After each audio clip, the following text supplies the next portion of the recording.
of the liquid, then expression for T is.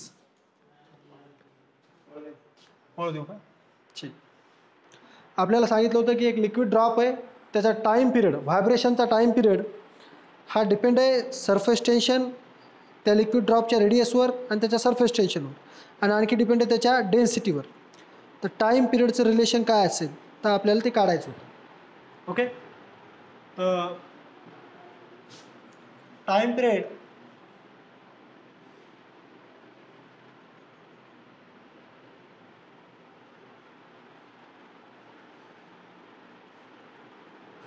एक minute, ठीक आहे. टाईम पिरियड हा फंक्शन आहे कशाचा, आपल्याला सगळ्यात अगोदर काय सरफेस टेन्शनचा. यस, ओके, त्याचा पॉवर आपण कन्सिडर करू एक्स. टाईम पिरियड आणखी फंक्शन कशाचा आहे, रेडियसचा त्या ड्रॉपच्या, त्याचा पॉवर आपण म्हणू वाय.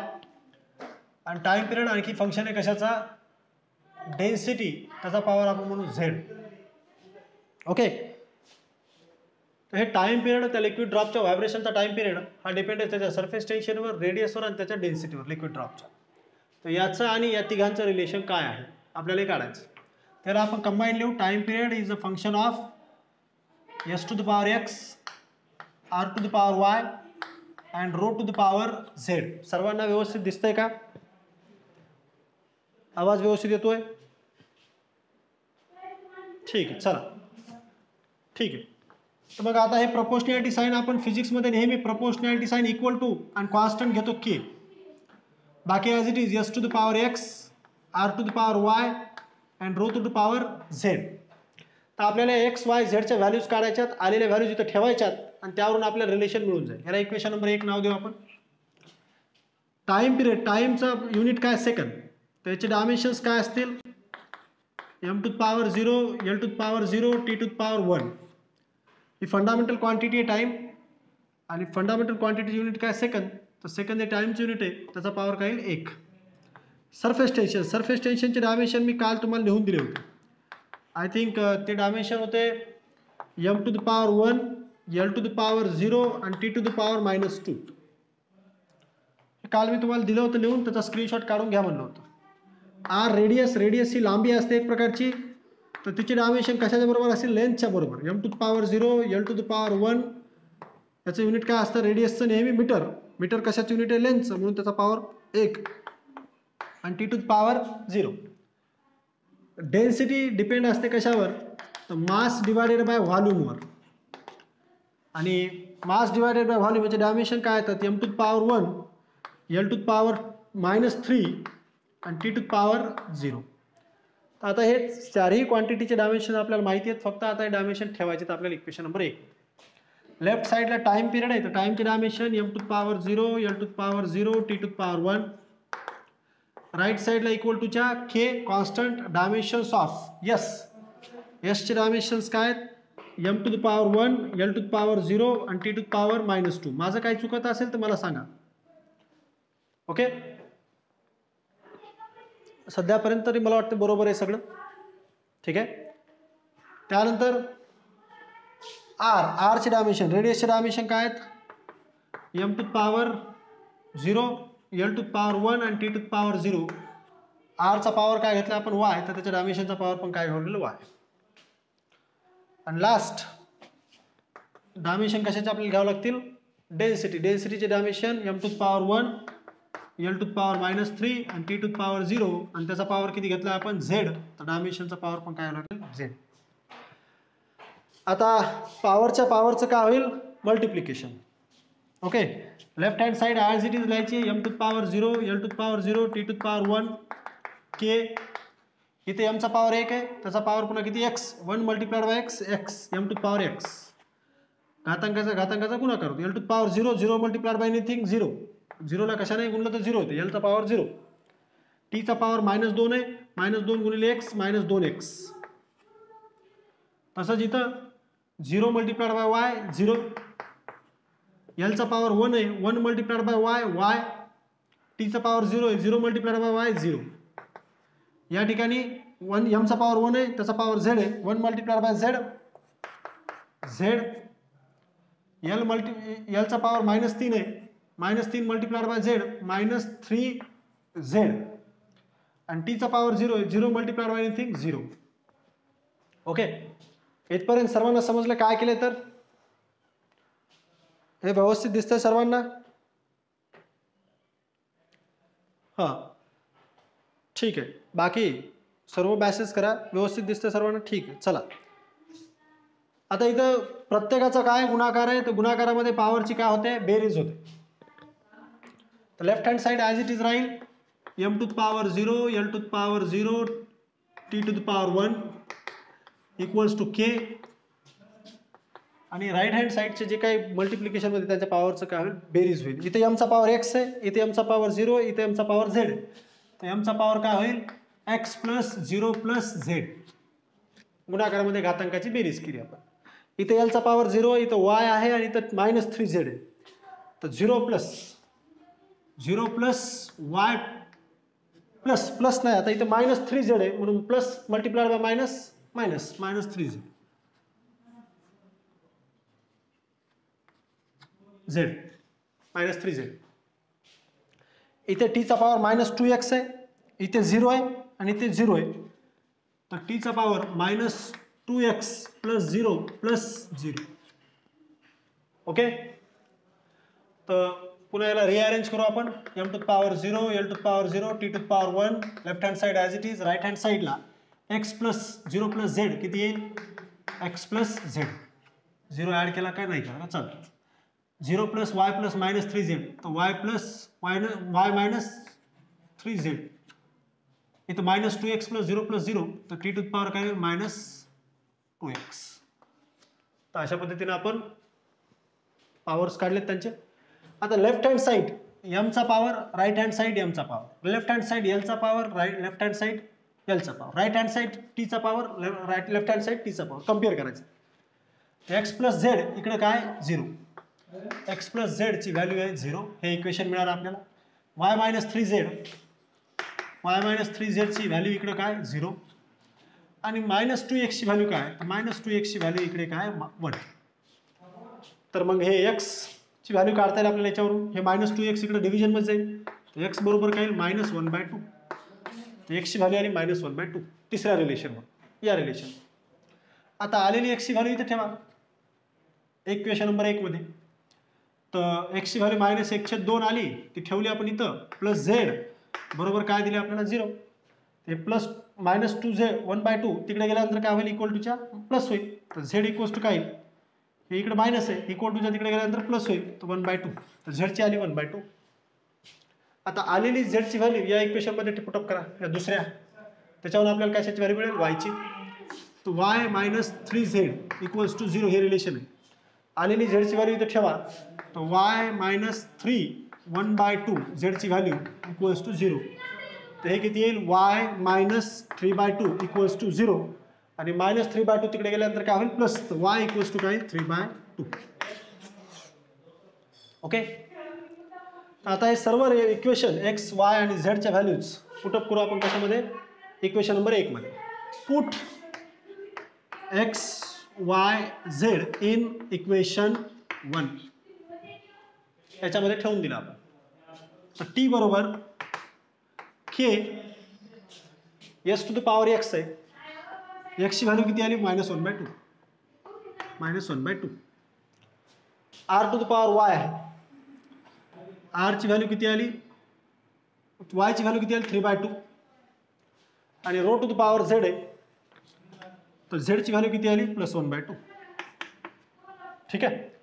आता हे s चा पॉवर -1/2 आहे, त्याला छेदामध्ये नेलं तर काय होईल, प्लस. तर t बरोबर k.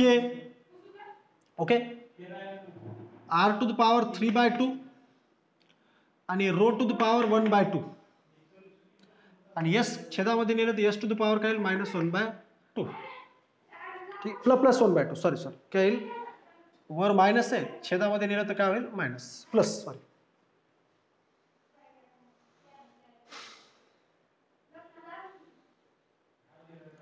तर आपण या r ला कसं लिहू शकतो, या r ला मी असं लिहू शकतो, k r क्यूब आणि त्याचा पॉवर 1/2 लिहिता येईल ना असं. आरचा पॉवर 3/2 आहे, त्याला मी कसं लिहू शकतो आर क्यूब आणि त्याचा ब्रॅकेटचा पॉवर काय 1/2, रोचा पॉवर काय 1/2, खाली एसचा पॉवर पण काय 1/2. हे समजलंय का? आरचा पॉवर 3/2 आहे. ओके, त्याची मी फोड केली, आर क्यूब घेतलंय आणि त्याचा पॉवर किती घेतलाय 1/2. ठीक आहे, आता लक्ष द्या, या प्रत्येकाचा पॉवर किती 1/2 आहे. आर क्यूबचा पॉवर 1/2, रोचा पॉवर 1/2, एसचा पॉवर 1/2. म्हणजे मी त्याला ब्रॅकेटमध्ये लिहून त्याचा पॉवर काय लिहू शकतो 1/2. इथं करतो मी टी बरोबर K R cube rho divided by S, या तिघांचाही पॉवर किती 1/2 आहे. बरोबर, आणि या तिघांचाही पॉवर 1/2, कशाचाही पॉवर 1/2 म्हणजे ती व्हॅल्यू कशामध्ये स्क्वेअर रूटमध्ये. तर टी बरोबर काय लिहू शकतो मी के स्क्वेअर रूट ऑफ ह्या 1/2 ला काय लिहू शकतो मी square root R to the power 3 rho divided by S.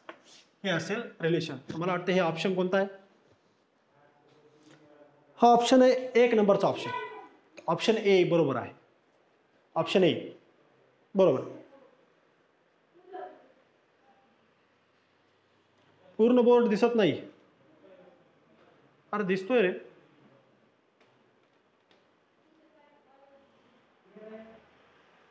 आता दिसतोय सर्व बोर्ड व्यवस्थित दिसतोय सर्वांना.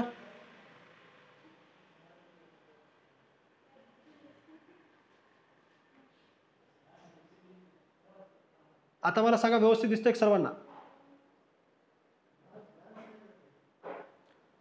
तर हा झाला प्रॉब्लेम आपला. ठीक आहे, तर हे आलं रिलेशन आपलं T equals to K square root of R cube rho divided by S.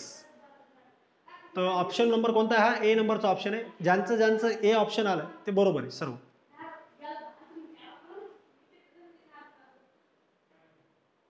ठीक आहे, ज्यांचं आलं नाही त्यांनी स्क्रीनशॉट काढून घ्यायचा आणि हे खूप फास्ट करता येतं बरं का. तुम्हाला सध्या वेळ लागत असेल, पण भविष्यात तुम्ही जशी जशी प्रॅक्टिस कराल याची ते खूप फास्ट होते. म्हणजे तुम्ही नीटला हे प्रॉब्लेम विचारला तर 2च मिनिटात सॉल्व्ह करायचा असतो, खूप जास्त वेळ नसतो आपल्याकडे. आपल्याला 3 तासामध्ये बायोचे 180, फिजिक्सचे 90 आणि केमिस्ट्रीचे 90. ओके, तर हे प्रॉब्लेम सॉल्व्ह करायचे असतात तर आपल्याकडे वेळ खूप कमी असतो, एका मिनिटापेक्षाही कमी असतो. आणि याच्यामध्ये जर प्रॅक्टिस करत राहिलं तर हे खूप फास्ट होतं. आता मी समजा करायचं जर म्हणलं तर मी याला एका मिनिटाच्या आत करू शकतो, पण हे तुम्हाला सांगायचं म्हणून खूप वेळ लागतोय. ठीक आहे, तुम्हालाही प्रॅक्टिसनंच जमते. मलाही सुरुवातीला हे असंच वेळ लागायचा, पण जशी जशी प्रॅक्टिस होत गेली हे खूप लवकर लवकर करत होतो. तर तुम्हाला प्रॅक्टिस करत राहावं लागेल याची, आणि जितकी जास्त प्रॅक्टिस कराल तितक्या लवकर तुम्ही हे सोल्युशन करू शकता. दिसायला हे खूप मोठं दिसतं, पण काही एवढं अवघड नाही. कोणाला काय अडचण आहे या प्रॉब्लेममध्ये? समजलं नसेल तर विचारा प्लीज.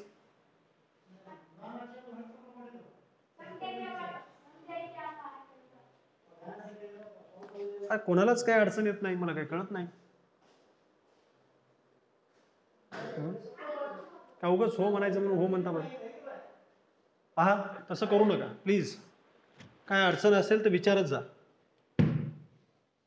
ठीक आहे,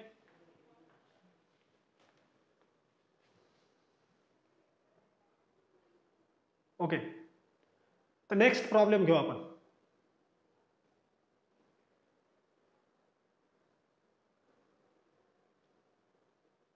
ओके, म्हणजे तुम्हाला समजायला म्हणा ना.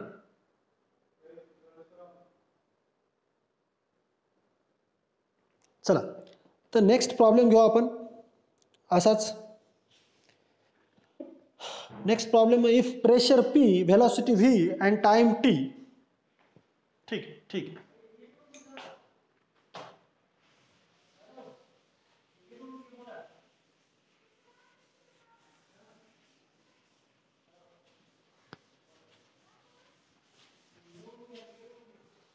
आता याचाच हे असेच प्रॉब्लेम पण थोड्या वेगळ्या पद्धतीने विचारलेले असतात बरं का. तर तो प्रॉब्लेम वेगळ्या पद्धतीने विचारलेला पुढचा problem. if pressure P, velocity V and time T are taken as a fundamental physical quantities. If pressure P, velocity V and time T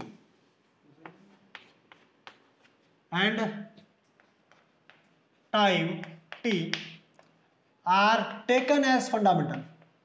मला सांगा या तिन्ही फंडामेंटल क्वांटिटीज आहेत का? मला सांगा प्रेशर, व्हेलॉसिटी.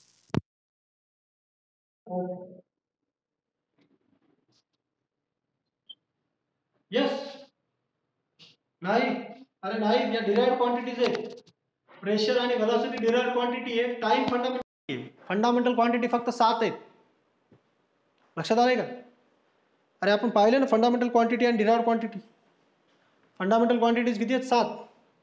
मास, length, time, temperature, electric current आणि luminous intensity. आणि प्रेशर आणि व्हेलॉसिटी काय आहेत? डिराइव्ड क्वांटिटीज आहेत. हां, तर फक्त आपल्याला इथं सांगितलंय, प्रॉब्लेममध्ये सांगितलंय की प्रेशर P, व्हेलॉसिटी V आणि टाइम T या फंडामेंटल क्वांटिटीज आहेत. या फंडामेंटल क्वांटिटीज आहेत असं कन्सिडर करा. Are taken as fundamental quantities.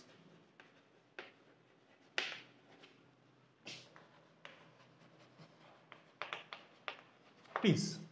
Okay, ह्या फंडामेंटल क्वांटिटीज आहेत असं कन्सिडर करा. खरं तर या नाही येतात, पण आहेत म्हणून कन्सिडर करा. Okay. The dimension formula for force is, then dimensional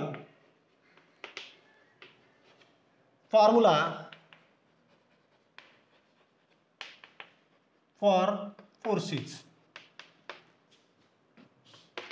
आता फोर्सचा डायमेन्शनल फॉर्म्युला आपल्याला माहित आहे. फोर्सचा डायमेन्शनल फॉर्म्युला काय? m to the power 1, l to the power 1, t to the power -2. बरोबर आहे. इथं फोर्स कशावर डिपेंड आहे? मास आणि ऍक्सेलरेशन. किंवा ऍक्सेलरेशनला काय लिहू शकतो आपण? L/t². तर मास, लेंथ आणि टाइम स्क्वेअर याच्यावर डिपेंड. ओके, म्हणून फोर्स कोणती क्वांटिटी झाली? डिराइव्ड. तर फोर्स या 3 फंडामेंटल क्वांटिटीवर डिपेंड आहे. पण आपल्याला काय सांगितलं प्रॉब्लेममध्ये की फोर्स या प्रेशर P, व्हेलॉसिटी V आणि टाइमवर डिपेंड आहे म्हणजे. आणि या तिन्ही फंडामेंटल क्वांटिटीज आहेत, तर फोर्सचा डायमेन्शनल फॉर्म्युला काय असेल? ओके, आता तो फॉर्म्युला हे नसेल, हे बहुत चुकीचं आन्सर. ठीक आहे. इथं आपल्याला सांगितलंय की या 3 फंडामेंटल क्वांटिटीज आहेत आणि या 3 फंडामेंटल क्वांटिटीवर फोर्स डिपेंड आहे. तर फोर्सचा डायमेन्शनल फॉर्म्युला यांच्या फॉर्ममध्ये काय असेल असं विचारलं. जसं आपण M/L/T घेतो ना त्याचे पॉवर, तसे इथं काय येतील? प्रेशरचा पॉवर येईल, व्हीचा पॉवर येईल आणि टीचा पॉवर येईल. ओके, तर आपल्याला माहिती आहे डिराइव्ड क्वांटिटी कशाला म्हणतो आपण? ज्या क्वांटिटीज दुसऱ्या फंडामेंटल क्वांटिटीवर, एक किंवा एकापेक्षा अधिक फंडामेंटल क्वांटिटीवर डिपेंड असतात, त्याला आपण म्हणतो डिराइव्ड क्वांटिटी. आणि डिराइव्ड क्वांटिटीची डायमेन्शन म्हणजे काय? तर फंडामेंटल क्वांटिटीचे जे काय पॉवर येतात त्यालाच काय म्हणतो आपण? डायमेन्शन. तर मग इथं फंडामेंटल क्वांटिटी कोणकोणत्या आहेत? प्रेशर P, व्हेलॉसिटी V आणि टाइम या फंडामेंटल क्वांटिटीज आहेत असं कन्सिडर करा. आणि मग त्यांचे पॉवर्स काढायचे आहेत आपल्याला. आणि त्यांचे पॉवर म्हणजेच काय? फोर्सचा डायमेन्शनल फॉर्म्युला. तर आपल्याला 4 ऑप्शन दिलेत. P to the power 1, V to the power 2 आणि T to the power 2. पहिला ऑप्शन मी लिहितो इथं. P to the power 1, V to the power 2, T to the power 2. हे पहिला ऑप्शन दिलाय डायमेन्शनल फॉर्म्युला फोर्सचा प्रेशर, व्हेलॉसिटी आणि टाइमच्या फॉर्ममध्ये. दुसरा ऑप्शन दिलाय आपल्याला -1 V², T to the power -2. दुसरा ऑप्शन दिला आपल्याला P to the power -1, T to the power V to the power 2 आणि T to the power -2. हे दुसरा डायमेन्शनल फॉर्म्युला, दुसरा ऑप्शन. तिसरा ऑप्शन दिलाय P to the power 1, V to the power 1, T to the power 2. तिसरा option दिलाय आपल्याला C, P to the power 1, V to the power 1 आणि T to the power 2. Last D नंबरचा option दिलाय, तो dimensional formula दिलाय P to the power -1, V to the power 1 and T to the power 2. P to the power -1, V to the power 1 and T to the power 2. हे शेवटचा dimensional formula. बरोबर. तर या 4 पैकी कोणता फॉर्म्युला बरोबर असेल? फोर्सची डायमेन्शन या 4 पैकी कोणते असतील? जर प्रेशर, व्हेलॉसिटी आणि टाइम हे फंडामेंटल क्वांटिटीज असतील आणि फोर्स या तिघांवर जर डिपेंड असेल तर त्याचा डायमेन्शनल फॉर्म्युला काय येईल काढायचा. तर याचा कसं काढायचं हे सोल्युशन, आता प्रॉब्लेम तसाच सॉल्व्ह करायचा जे आतापर्यंत करत आलो आपण, पण इथं प्रॉब्लेम थोडा वेगळ्या पद्धतीने विचारला. याच्या अगोदर आपल्याला काय सांगायचे की ही क्वांटिटी या 3 क्वांटिटीवर डिपेंड आहे तर त्यांच्यात रिलेशन काढ. पण इथं काय सांगितलं की फोर्स या तिघांवर या 3 फंडामेंटल क्वांटिटीवर डिपेंड आहे तर त्यांच्यात रिलेशन नाही करायचं, त्यांचे काय करायचं आपल्याला डायमेन्शन म्हणजे एक्स वाय झेडच्या व्हॅल्यूज काढायचे फक्त. ओके, तर समजलाय प्रॉब्लेम समजलाय.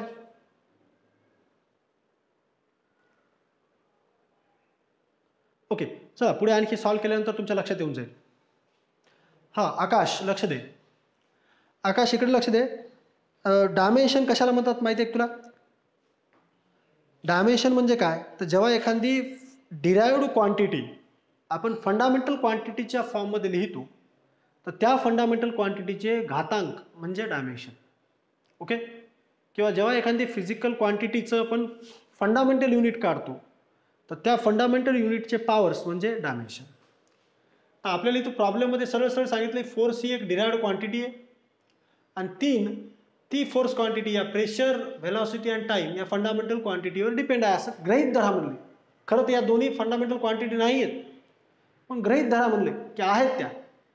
तर मग या फोर्सचा डायमेन्शनल फॉर्म्युला काय येईल, या 4 पैकी कोणता डायमेन्शनल फॉर्म्युला असेल.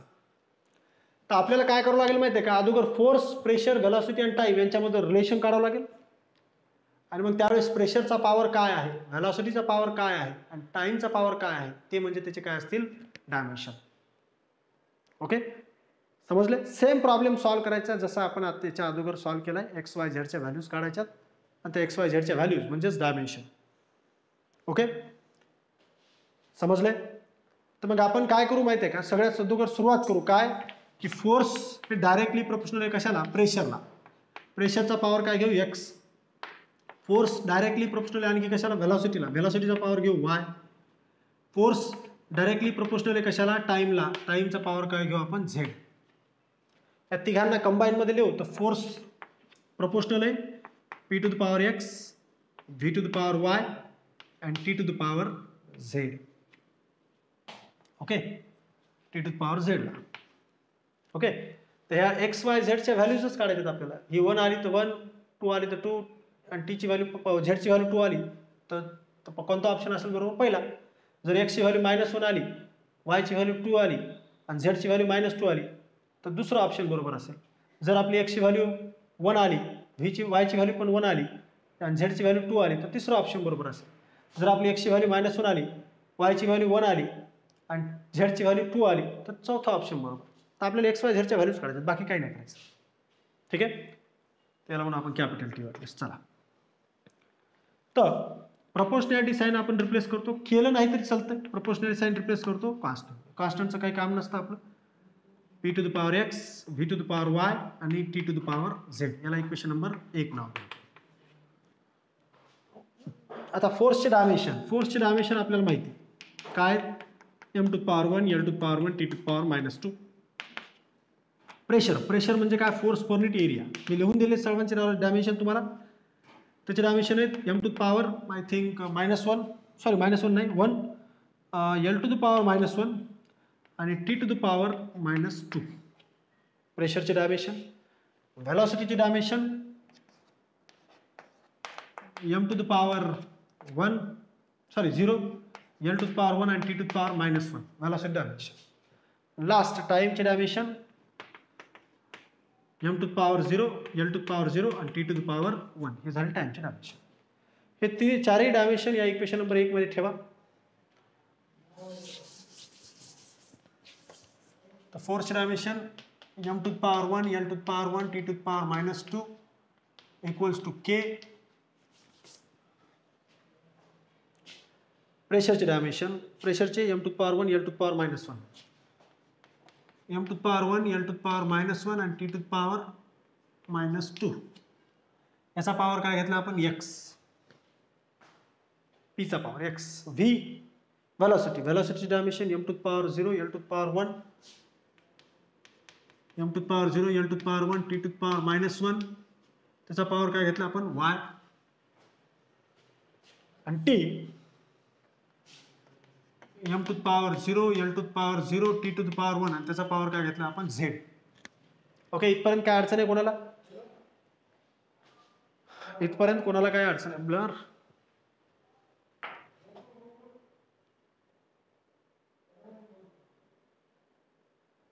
What happen? मला मेसेज एक, विशाल काय काय अडचण आहे? विशाल बोबडे,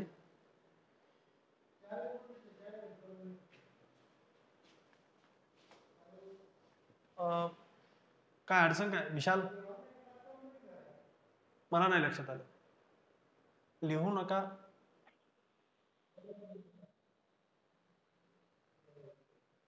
विशाल, मी काय विचारतोय?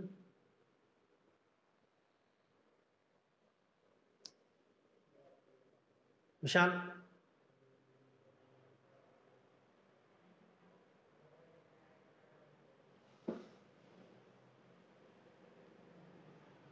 एक मिनिट, वरचं दिसत नाहीये का? बरं ठीक आहे, बरं ठीक ठीक, आपण याला सॉल्व करू.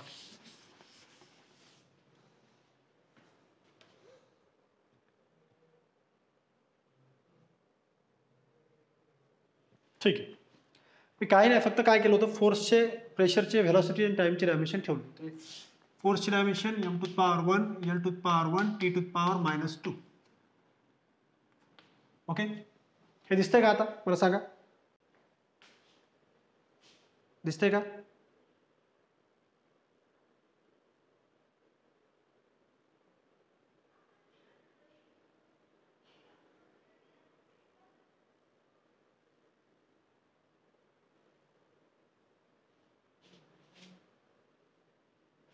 ठीक ठीक, आता दिसतंय.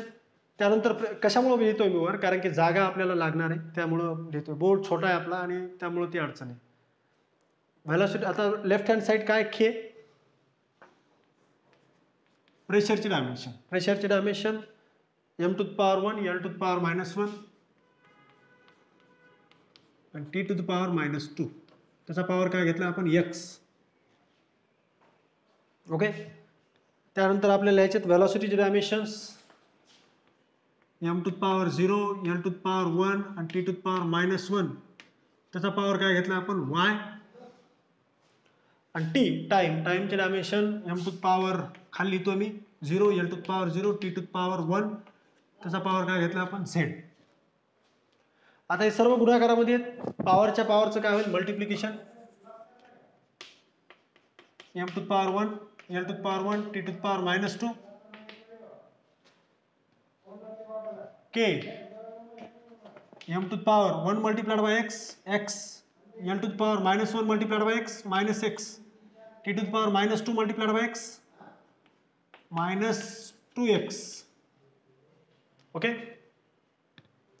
त्यानंतर m चा पॉवर 0 येते, 0 multiplied by y, 0, 1 multiplied by l to the power 1 multiplied by y, y, t चा power -1 multiplied by y, -y. Okay, last m चा power 0 multiplied by z, 0, l चा पॉवर 0 multiplied by z, 0, आणि t चा power 1 multiplied by z, z.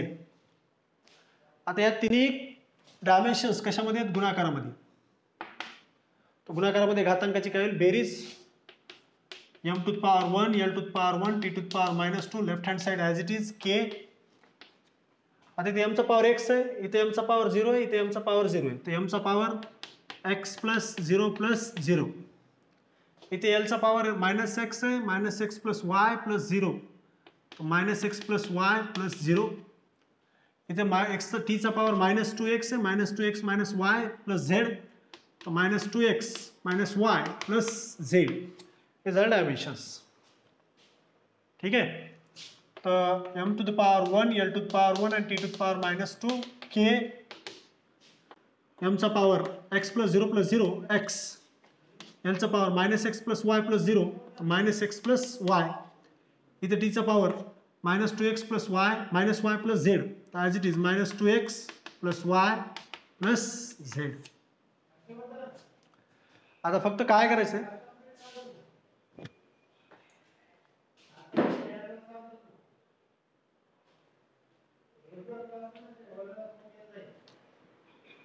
11वीचे आहेत का?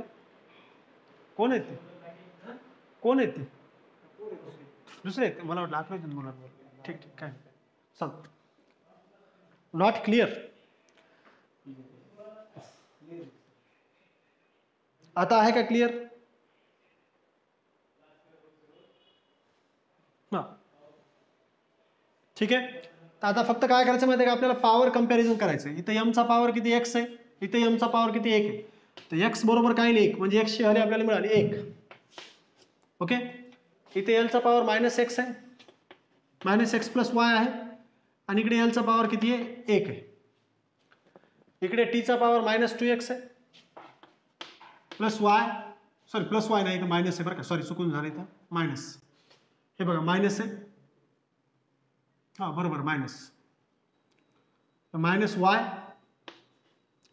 आणि plus z, आणि इकडे टीचा पॉवर किती -2. आता आपल्याला एक्स वाय झेडच्या व्हॅल्यूज काढायच्या. तर एक्सची व्हॅल्यू आपल्याला ऑलरेडी मिळाली. एक्सची व्हॅल्यू किती आली 1 आलेली. एक्सची व्हॅल्यू इथे ठेवा, इथे ठेवली तर ती किती होईल -1 + y = 1. या इक्वेशनमध्ये एक्सची व्हॅल्यू ठेवली. -1 तिकडे गेल्यानंतर काय होतील प्लस, तर y बरोबर काय येईल 1 + 1 किती येईल 2. तर y ची व्हॅल्यू किती आली आपली 2, एक्सची व्हॅल्यू आली 1, y ची व्हॅल्यू आली 2. आता x आणि y च्या व्हॅल्यूज मिळाल्यात आपल्याला, ह्या दोन्ही व्हॅल्यूज इथं ठेवा आपण. तर त्याच्यावरून कशाची व्हॅल्यू मिळाली आपल्याला झेडची. तर एक्सची व्हॅल्यू काय आली 1, इथं ठेवून दिली. तर -2 कंसामध्ये 1 एक्सची व्हॅल्यू, -y, y ची व्हॅल्यू किती आली -2, प्लस झेड बरोबर 2, -2 सॉरी किती आहे -2. ओके. तर -2 multiply by 1 -2 plus Z equals to -2 -4 plus Z equals to -2, आणि -4 तिकडे गेल्यानंतर प्लस होतील. तर झेड इक्वल्स टू काय येईल -2 प्लस 4. So 4 - 2 is 2. तर झेडची व्हॅल्यू काय आली +2.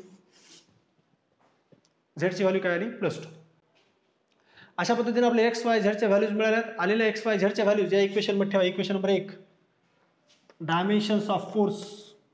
फोर्स कशावर डिपेंड आहे, P⁴x, V⁴y आणि T⁴z असे आहेत, बरोबर आहे. मग P चा पॉवर किती x आहे, तर x ची व्हॅल्यू किती आली आपली 1. तर डायमेन्शन्स ऑफ फोर्स P⁴ काय येईल 1, x ची व्हॅल्यू 1 आली. V⁴ काय आली y ची व्हॅल्यू किती आली 2, आणि t ची व्हॅल्यू T⁴ किती आहे z ची व्हॅल्यू पण किती आली 2. तर कोणता ऑप्शन असेल हा, I think option number 1. Option number 1 पाहून घ्या, मी याचा आन्सर चेक करतो बरोबर आहे का. तर 100 बरोबर आहे, पहिला option, option number A. Okay, कळलंय तुम्हाला कसं करायचं हे. तर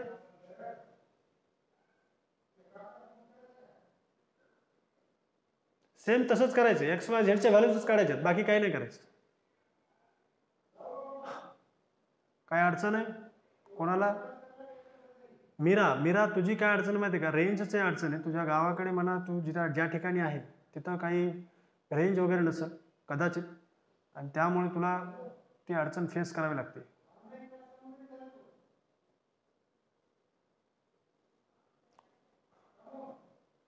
बरं ठीक आहे, एक काम करू शकतेस तू ऑनलाईन लेक्चर, ठीक आहे हे तर पाहतच जा, पण जेव्हा लेक्चर झालेलं असेल आणि जेव्हा यूट्यूबला ते लेक्चर टाकलं जाईल तेव्हा पाहत जा, त्याला डाउनलोड वगैरे करून.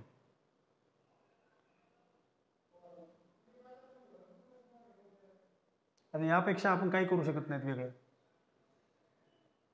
कारण की इथं रेंज भरपूर आहे.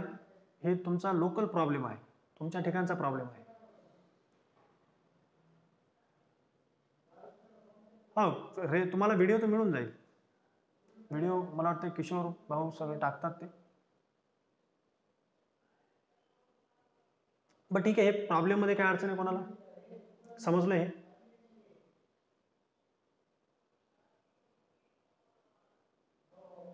हां चला आपण एक काम करू, असाच एक प्रॉब्लेम मी तुम्हाला घरी सॉल्व्ह करायला देतो, तुम्ही करा वाटल्यास घरी.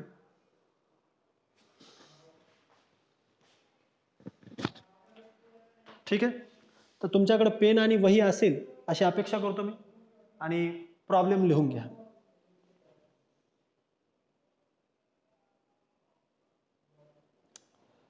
पेन आणि वही असेल, प्रॉब्लेम मी सांगायला सुरू करू. चला लिहा मग. If energy capital E,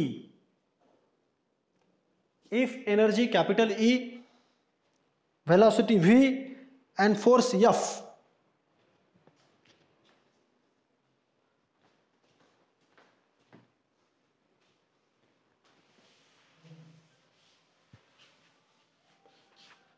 if energy capital E, velocity v and force F, force capital F, be taken as a fundamental quantities, be taken as a, याला फंडामेंटल क्वांटिटी आहेत असं कन्सिडर करा. खरं तर या नाहीत, या डिराइव्ड क्वांटिटीज आहेत पण कन्सिडर करा. बी टेकन, टेकन म्हणजे गृहीत धरा, taken as fundamental quantity.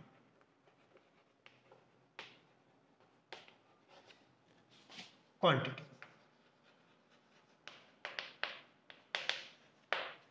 quantities. Then what are the dimensions of mass? Then what are the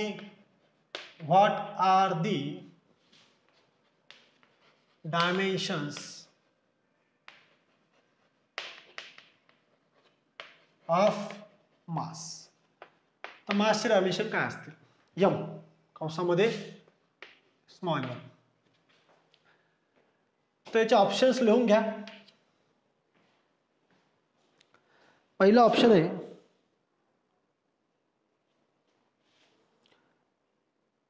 e to the power 1 v to the power 2.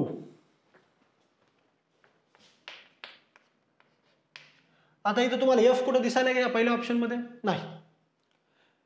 याचा अर्थ काय माहिती आहे का, f चा पॉवर काय आला पाहिजे? 0. या पहिला ऑप्शन एवढाच दिलाय तुम्हाला आणि इथे f नाहीये, f नाहीये याचा अर्थ काय? f चा पॉवर काय आला असेल? 0 असेल. तर इथं असं कन्फ्यूज करतात तुम्हाला. ठीक आहे, तर एखादी व्हॅल्यू तिथं दिलेली नाही, एखादी क्वांटिटी तिथे दिलेली नाही डायमेन्शन मध्ये, याचा अर्थ त्याचा घातांक किती आहे? 0 आहे. ती लिहिली काय नाही लिहिली काय काही फरक पडत नाही. ठीक आहे, तर कन्फ्यूज व्हायचं नाही हे लक्षात ठेवायचं. e टू द पॉवर 1 दिलं, v टू द पॉवर 2 दिलं, पण f दिलत नाही, फोर्स दिलत नाही. याचा अर्थ f चा पॉवर काय असायला पाहिजे? तिथं 0 असायला पाहिजे. ओके, पुढे e to the power 1 v to the power -2. दुसरा option e to the power 1 आणि v टू द पॉवर -2. इथे पण f दिलेलं नाही म्हणजे f चा पॉवर इथं पण काय? 0 आहे.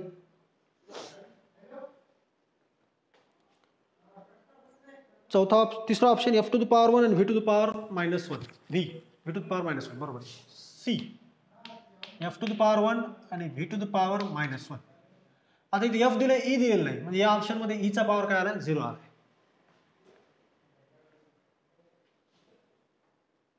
आणि last option f to the power 1 आणि v टू द पॉवर -2.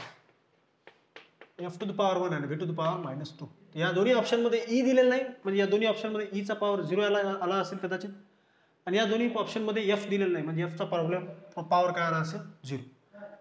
ठीक आहे, म्हणजे मास जे आहे ना या 3 क्वांटिटी पैकी एक तर फोर्सवर डिपेंड नाहीये किंवा एक तर एनर्जीवर डिपेंड नाही. त्याचा पॉवर काय दिलाय? 2 ऑप्शन मध्ये f चा पॉवर 0 दिलाय आणि 2 ऑप्शन मध्ये e चा पॉवर 0 दिलाय. बाकी चारही ऑप्शन मध्ये v तर आहे बघा, v वर ते डिपेंड आहे. ओके, तर कळलाय प्रॉब्लेम? करता येईल हे घरी, सेम तसाच करायचा जसा आपण आता सॉल्व्ह केलाय. ओके, आणखी एक प्रॉब्लेम घ्या कारण की उद्या रविवार आहे, आपले उद्या काही पिरियड होत नाहीयेत, तर तुमच्याकडे वेळ भरपूर आहे. आणखी एक प्रॉब्लेम घ्या, सॉल्व करा तुम्ही. नेक्स्ट लिहा. आता हे लक्षात ठेवा, हे प्रत्येक प्रॉब्लेम कोणत्या ना कोणत्या तरी एक्झामला विचारलेला आहे, तर त्यामुळे तुम्हाला हे जमणं गरजेचं आहे. हां ठीक आहे, तुम्हाला याच्यामध्ये कोणाचे डायमेन्शन माहीत नसतील तर ते विचारा. मला वाटतं मी सगळे डायमेन्शन लिहून दिलेत तुम्हाला. इथं जे काय प्रॉब्लेममध्ये क्वांटिटी लिहितोय त्या सगळ्या क्वांटिटी डायमेन्शन मी लिहून दिलेत. एखादी नवीन असेल तर तिचे मी डायमेन्शन तुम्हाला सांगतोच. ठीक आहे. हां चला नेक्स्ट प्रॉब्लेम लिहा. हे झाला पहिला प्रॉब्लेम. त्यानंतर दुसरा,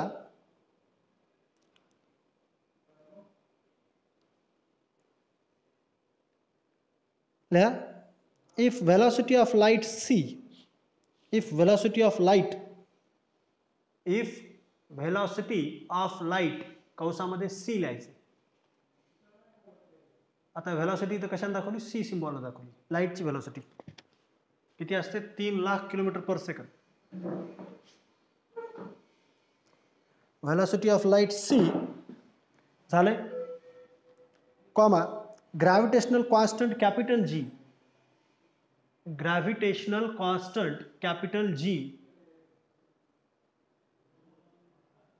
gravitational constant capital G and Planck's constant h, and Planck's Planck s, Planck's constant yes, sorry, Planck's constant small h बघा, small h, Planck's constant small h are chosen as a fundamental units, are chosen as a fundamental units, are chosen as a fundamental units.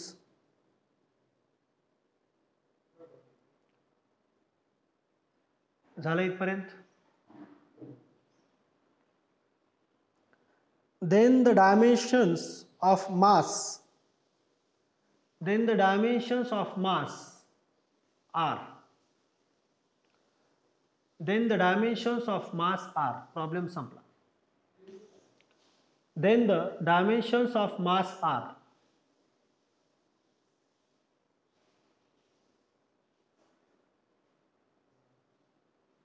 तर मासचे dimension काय असतील.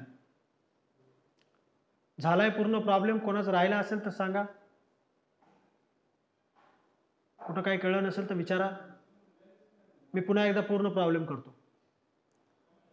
If the velocity of light c, gravitational constant capital G and Planck's constant small h are chosen as a fundamental units, then dimensions of mass are. झालाय problem.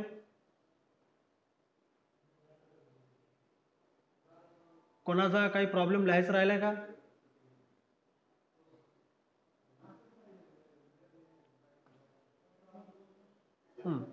याचे options लिहून घेऊ आपण.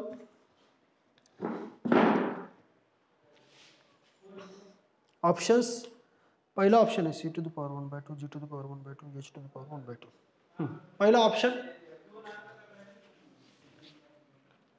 पहिला option c to the power 1/2, g to the power 1/2 आणि h to the power 1/2. हे c velocity of light, व्हेलॉसिटीचे dimension तुम्हाला माहिती आहेत. हे ग्रॅव्हिटेशनल कॉन्स्टंट आहे कॅपिटल जी. याचे डायमेन्शन पण मी काही प्रॉब्लेममध्ये काढून दिलेत अगोदर, पण तरी पण मी सांगतो. आणि हे प्लँक्स कॉन्स्टंटचे डायमेन्शन देखील सांगतो. ठीक आहे. हे पहिलं ऑप्शन आहे. दुसरा ऑप्शन आहे c to the power 1/2, g to the power 1/2, h to the power -1/2. दुसरा ऑप्शन आहे as it is c to the power 1/2, g to the power 1/2 आणि h to the power 1/2 आहे पण -1/2.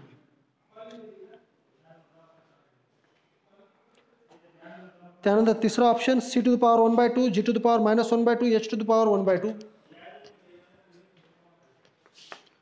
c to the power 1/2, g to the power -1/2 आणि h to the power 1/2 +1/2.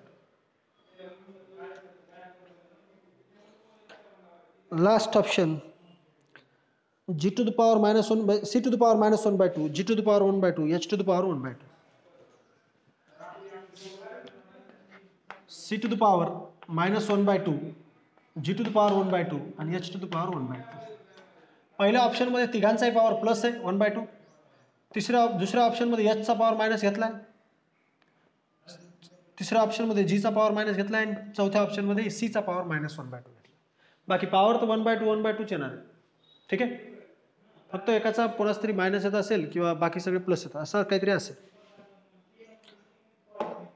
तर करता येईल हे. ठीक आहे, मी आता g चे आणि h चे डायमेन्शन सांगतो.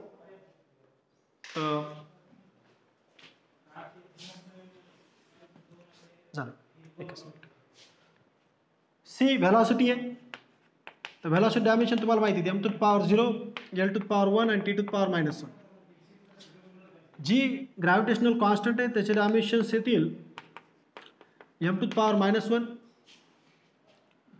l टू द पॉवर 3 आणि t to the power minus 2.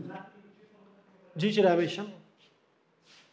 आणि h हे प्लँक्स कॉन्स्टंट आहे. तर h म्हणजे काय, तर E डिवायडेड बाय फ्रिक्वेन्सी. आता फ्रिक्वेन्सीचे काल मी लिहून दिले होते तुम्हाला. आणि E म्हणजे काय, एनर्जी भागिले फ्रिक्वेन्सी म्हणजे म्यू. h sorry. तर याचे डायमेन्शन येतील, एक minute, m to the power 1 l to the power 2 minus plus minus 1. ठीक आहे, तर हे असतील डायमेन्शन चे. आणि मासचे dimension m to the power 1 l to the power 0 t to the power 0. मासचे डायमेन्शन, मास ही फंडामेंटल क्वांटिटी. तर मासचे डायमेन्शन काय असतील, m to the power 1 l to the power 0 आणि t टू द पॉवर 0 मास. बाकी c g आणि h ते सगळ्यांचे डायमेन्शन मी तुम्हाला लिहून दिले. तुम्हाला करता येईल, आय होप तुम्ही सॉल्व्ह कराल. हा प्रॉब्लेम विचारलेला आहे बघा 2002ला. हे सगळे प्रॉब्लेम कोणत्या ना कोणत्या तरी एक्झामला विचारलेले आहेत. AIMMS काय जे असेल, JEE, नीट, कोणत्या ना कोणत्या तरी स्पर्धा परीक्षेला विचारलेले प्रॉब्लेम आहेत. तर करता येईल हे दोन्ही प्रॉब्लेम.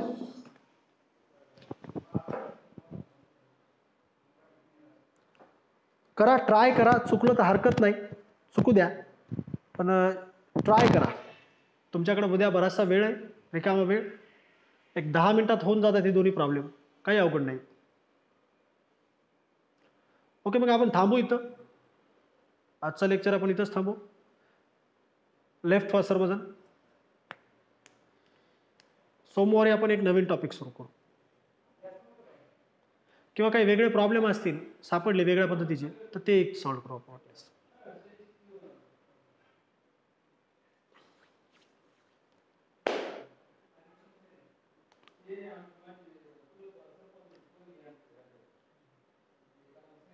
ओके, थांबू आपण इथं. थँक्यू.